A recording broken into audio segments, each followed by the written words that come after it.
Assalamualaikum warahmatullahi wabarakatuh. Saya Cita Suryaningrum. Saya Fira Kunuti. Saya Indah Nusi. Kami kelompok 5 kelas D1 Farmasi mata kuliah analisis fisika kimia sedang melakukan kunjungan di lab fisika Untuk melihat instrumen dari instrumen yang digunakan untuk analisis fisika kimia. Ya, sekarang kami sudah bersama dengan narasumber. Mungkin bisa memperkenalkan diri terlebih dahulu. Oke, Assalamualaikum warahmatullahi wabarakatuh. Perkenalkan, nama saya Melki Hasan. Jadi ada beberapa alat terkait instrumen. Sebenarnya instrumen itu berarti kita berbicara tentang alat ukur sebenarnya. Jadi bisa juga boleh dikatakan instrumentasi. Tapi karena orang sini melihat untuk analisis instrumen fisika dan kimianya, oke, saya mulai dari awal. Pertama, alat yang ini. Nah, alat ini dia bernama conductivity meter. Nah, ini fungsinya untuk mengukur ada 3 besaran yang bisa diukur di sini. Ada TDS, EC sama suhu. Jadi fungsi kerjanya sini ada tiga besaran yang bisa diukur. Jadi untuk kimianya itu mungkin lebih ke pH. Kalau untuk fisikanya itu ke EC, elektrik conductivity meter, berarti daya penghantar listrik dari satu material itu apa? Misalkan kita akan mengukur air. Ya, kita lihat daya hantar listrik air itu berapa. Nah, jadi ini dia pakai pot. Ini yang kita akan pakai.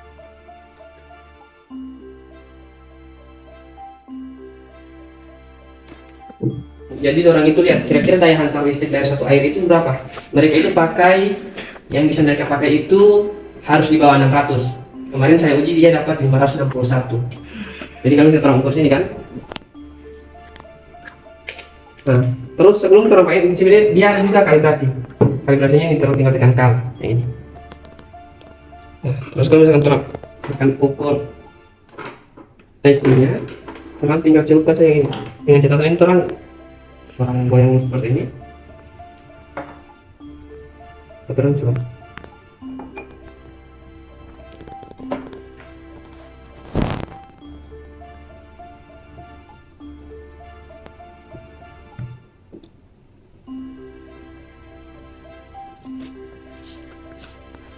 Nah, ini dia kalau ini mengukur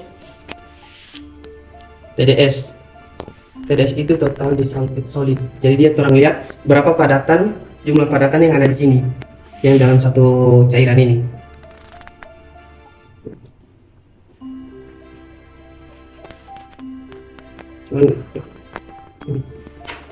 Ini DP EC. EC-nya itu adalah daya hantar listrik dari satu air. Berarti sekitar 644. Seperti itu. Terus setelah kita gunakan, orang harus cuci dengan Aquades supaya dia higienis ulang. Seperti itu. Jadi setiap orang melakukan pengujian, orang cuci lagi dengan Aquades. Misalkan ada 10 sampel, berarti 10 kali orang cuci dengan Aquades. Seperti itu. Jika misalkan orang cuma membaca DP suhu, ini sini orang boleh ubah. Ini derajat Celcius, bisa terubah ke Fahrenheit.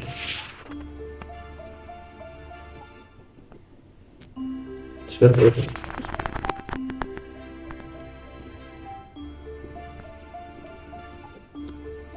Ini juga kita pernah ukur pakai gunakan untuk mengukur suhu tanah. Tapi DP pot ini sudah tidak ada. Oh ini. Jadi kalau terang pakai mengukur suhu tanah, pot yang ini terang pakai. Yang ini terang celup di tanah. Beda ya? Iya beda. Jadi kalau kita orang mengukur suhu tanah, pakai yang ini. Ini kalau di fisika itu biasa terang pakai di fisika lingkungan. Jadi terang ukur, misalkan kedalaman 1 meter berapa suhu tanahnya, kedalaman 1,5 meter berapa suhunya, seperti itu.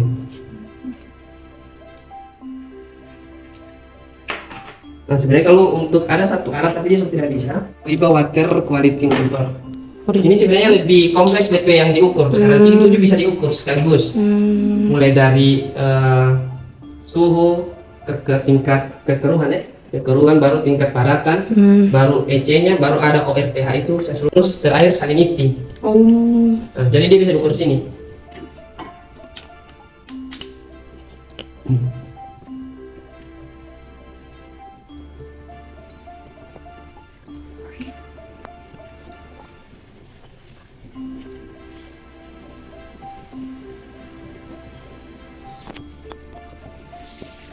Ini. Jadi orang pakai ini dia kalau misalkan praktikum itu orang disuruh ukur sifat fisik kimia air. Makanya ini tinggal orang celup di air, orang lihat sini pH berapa. Cuman ini tidak baku connect. Biasanya kalau tak connect itu, DP port itu ada sinyal sini, tidak terkena begitu. Oh iya. Hanya pH sama TDS. Padatan dari satu cairan itu berapa? Ini satuannya ppm per miligram. Nah, seberapa juta bagian DP yang dalam air ini. Sebenarnya tujuan utama ketika kalian mau ukur pakai XRF ini, orang cuma mau lihat unsur kimia apa yang terkandung dalam satu material itu. Misalkan dalam satu material batu. Nah, di batu itu kira-kira ada unsur kimia apa? Tindannya akan ditembakkan dalam satu logam. Nah, DP dari situ akan terbagi dalam beberapa bagian elektron. Nah, dari beberapa bagian elektron ini akan dianalisis menggunakan yang ini. Kalibrasi dikatakan ini ketika dia unsur 6 ini muncul. Si, Ca, Mn, As, No sama Sb sesuai di sana ininya.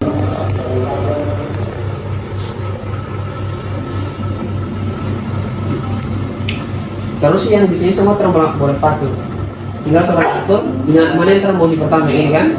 Nah, mesinnya akan bekerja sesuai yang ini terperintah. Karena cara kerjanya dia berbasis mesin semua. Jadi ketika orang jalankan, dia mengangkat yang ini, dia menganalisis. Setelah selesai yang ini, dia menganalisis lagi yang kedua orang setting. Seperti itu. Jadi untuk sampel kan dia tidak harus 2 atau ada 13, jadi semuanya bisa langsung. Ya bisa. Cuman kan pakai waktu. Jadi satu sampel itu butuh waktu 8 menit untuk menganalisis. Nah, terus syarat yang lain itu ketika misalnya sampelnya masih basah, berarti ini preparasi, berarti harus open dulu, masih kering. Nah, di patoran ada ini DP open, DP suhu itu mencapai 300 derajat Celcius. Terus bekas dalam bentuk serbuk, cairan, padatan itu pun padatan dia harus dalam bentuk rata. Ya kalau dalam bentuk padatan berarti dia harus rata seperti ini, tak bisa tersangka. Nah, alat membakar rata atau kas padat dia pakai yang ini. Jadi dia ketika terang pakai membakar padat berarti ini terang bisa geser-geserkan. Ini berarti kan terang geser ke kanan sini, nah dia akan naik ke turun kompas. Dia akan tap press, di samping akan tap press.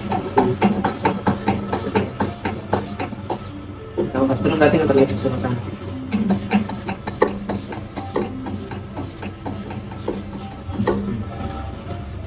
Cara kerjanya di sini dia sebenarnya sudah berbasis detektor kan, jadi tinggal kita setting lewat sini. Nah, alatnya sendiri yang akan bekerja. Jadi kita kan misalkan orang pakai ini toh. Nah ini untuk ini berarti orang pakai quality check.